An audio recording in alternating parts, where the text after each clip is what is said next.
안녕하세요. TQQQ 연구소입니다. AI가 끔찍한 걸 만들어냈어요.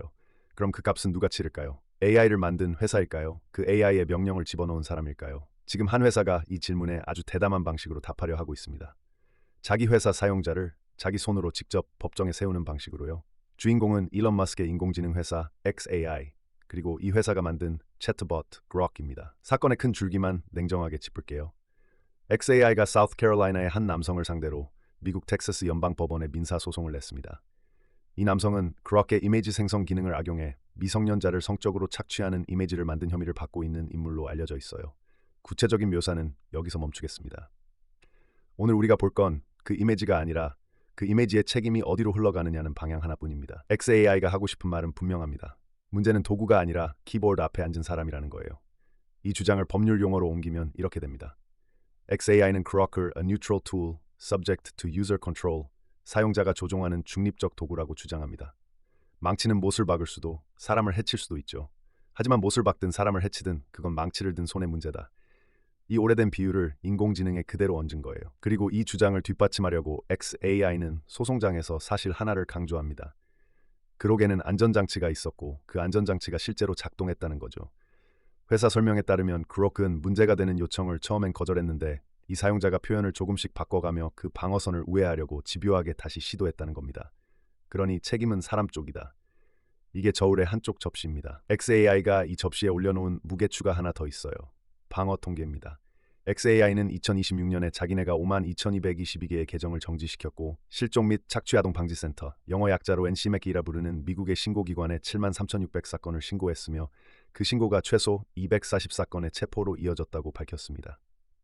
숫자를 보면 이 회사는 손 놓고 있던 게 아니에요. 정지시키고 신고하고 넘겼습니다. 그리고 이 남성한테 소송에서 원하는 것도 명확해요. 이용약관 위반을 인정받고 약관 안에 박아둔 면책 조항을 법원이 그대로 인정해달라는 겁니다. 그 면책 조항의 핵심은 이거예요. 그렇게 만들어낸 유해물의 법적 책임은 회사가 아니라 오직 사용자에게 있다. 저울의 한쪽은 이렇게 완성됩니다. 그런데 저울에는 접시가 두 개 있어요. 반대편 접시를 올리는 순간 이야기가 완전히 뒤집힙니다. 바로 그 xAI가 정확히 반대되는 주장을 담은 소송들의 피고석에도 앉아 있습니다. 한쪽 법정에서는 책임은 사용자한테 있다고 외치는 회사가 다른 법정에서는 아니 회사인 당신 책임이라는 소리를 듣고 있는 거예요.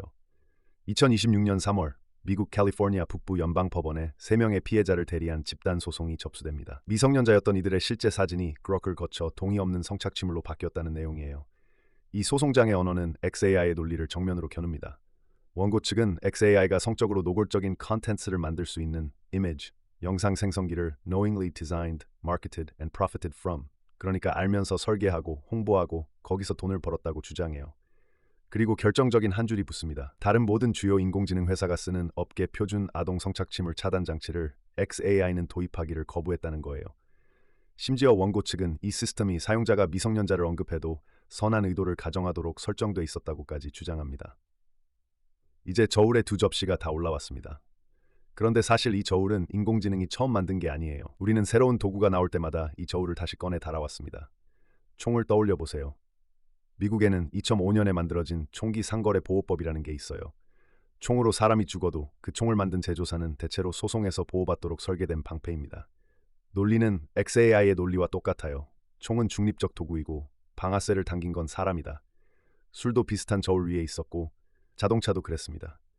새 기술이 나오면 사회는 늘 물었어요. 이 도구가 낸 사고는 만든 사람 탓인가 쓴 사람 탓인가? 그리고 그 답은 도구마다 시대마다 달랐습니다.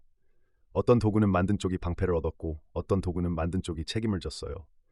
지금 인공지능은 그 저울 위에 막 올라온 가장 새로운 물건일 뿐입니다.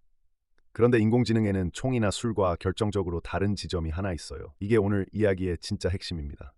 총은 총알을 만들지 않아요. 총은 이미 있는 총알을 발사할 뿐입니다. 그런데 인공지능은 달라요. 인공지능은 결과물 자체를 그 자리에서 만들어냅니다. 사용자가 명령을 넣으면 세상에 없던 이미지를 기계가 생성해요. 바로 이 차이가 지난 30년 동안 인터넷을 지켜온 가장 강력한 방패 하나를 흔들고 있습니다. 그 방패의 이름은 통신품위법 230조예요.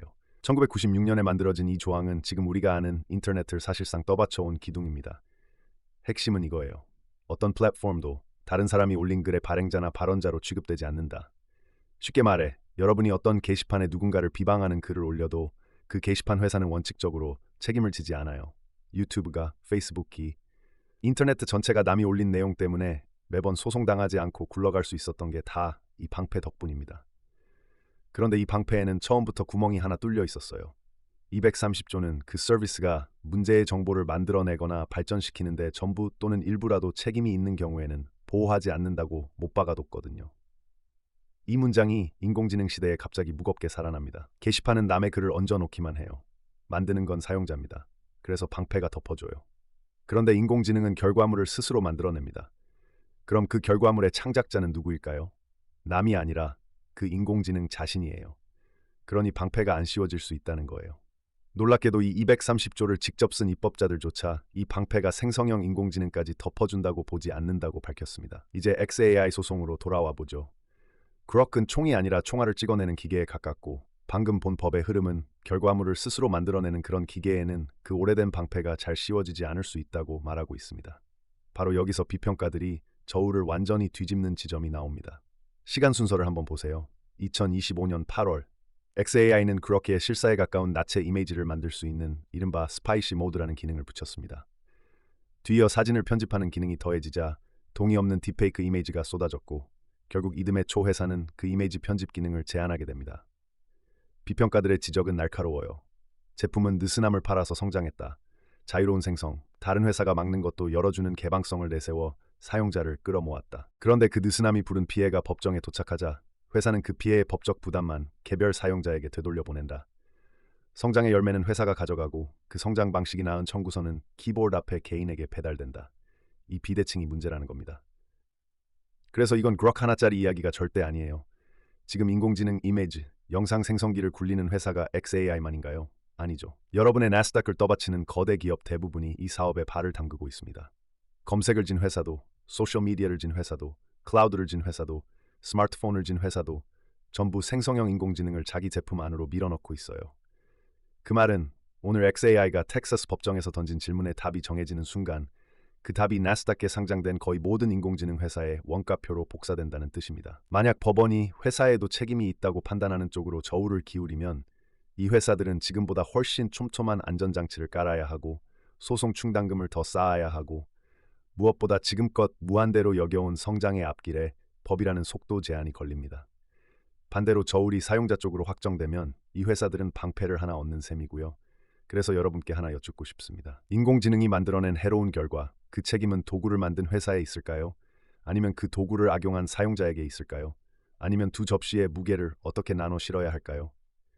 정답이 없는 질문이라 오히려 여러분의 생각이 궁금합니다. 여러분의 의견을 댓글로 남겨주세요. 한 가지는 분명히 해두겠습니다. 오늘 이야기 속 어느 회사도 아직 법원의 최종 판단을 받은 건 아니에요. XAI의 주장이 법정에서 인정될 여지도 반대 주장이 인정될 여지도 모두 열려 있습니다. 저는 어느 쪽이 유죄라고 단정하려는 게 아니라 이 저울이라는 구조 자체를 여러분 눈앞에 세워 보여드리고 싶었어요.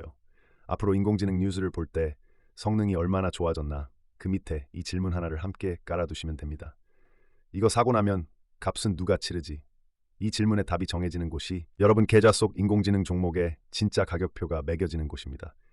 여러분의 화면 속 주가 뒤에는 늘 이런 사람들의 결정과 이런 법정의 저울이 숨어 있습니다.